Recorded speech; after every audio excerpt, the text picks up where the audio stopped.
akkam jirtanii hordoftoota Facebookii kiyyaa fi hiriyoonni kiyya marti keessaniyyuu ardhaan tanaa dhaamsa gabaabaa isiniif qaba. Dhaamsa gabaabaan isiniif qabu sochiin godhaa jirtan baay'ee gaarii, sochii boonsaa, sochii injifannoo gugurdaa galmeessee jiru. Injifannoo kana keessaa inni guddaan mootummaan wayyaanee hudhamee dirqamee maaster pilaanii dhiisee jira jechuusaa yaadattanii isa qofaa miti achii asi ammoo itti aantu dhimma alaa Ameerikaa mootummaa Ameerikaa biratti immoo humna hagaan alaa excessive force humna hagaan ala ta'e fayyadamee jira jechuudhaan yakka raawwachuu isaa amanee jira.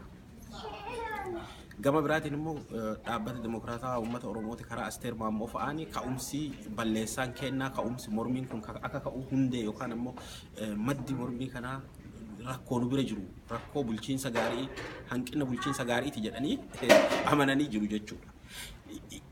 Karaa biraatiin yakka kana fudhachuu jiran jechuudha. Egaa yakka kana fudhatanii ammoo akkuma biraa garaa biraatiin ammoo beenyaa kaffallaa jechuudhaan maatii ilmaan irraa du'aniif beenyaa kaffallaa jechuudhaan Geetaachoo Raddaa falabsanii jiranii. Egaa beenyaa kaffallaa jedhanii ammoo namoonni nama ajjeesan murtii dhiyaatu qaban.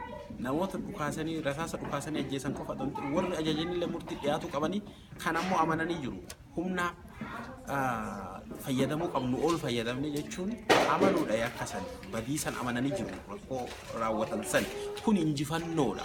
Ciminaan dura dhaabbachuu dargaggeessa kennaattu dhiiga ijoollee saniittu kana fide jechuudha. Injifannoon kun karaa dippiloomaasiitiin karaa siyaasaatiin injifannoo guddaadha. Diinagdee irratti illee dhiibbaa gadi hin dhiyaanne fiduu jira. Isa kana ammoo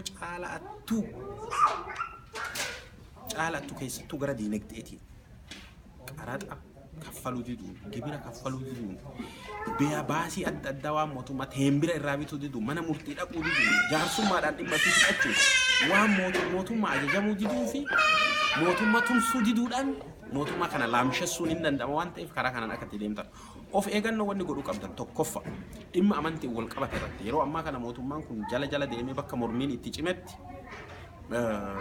manneen amantii gubuu danda'a. Kanaan dura yeroo lama yaalamee jira. Masgiida irratti dhoohinsi ta'ee jira. Kanaan dura isallee ilaalcha namaa dhagartee akka sochiin kun sochii amantiitti garasitti jijjiiruudhaaf waan godhu waan ta'eef waan hojjettanirra wanni hojjettan tokko akka bu'aa fiduuf hojjetan. Mootummaa san kuffisuuf hojjechaa jirra.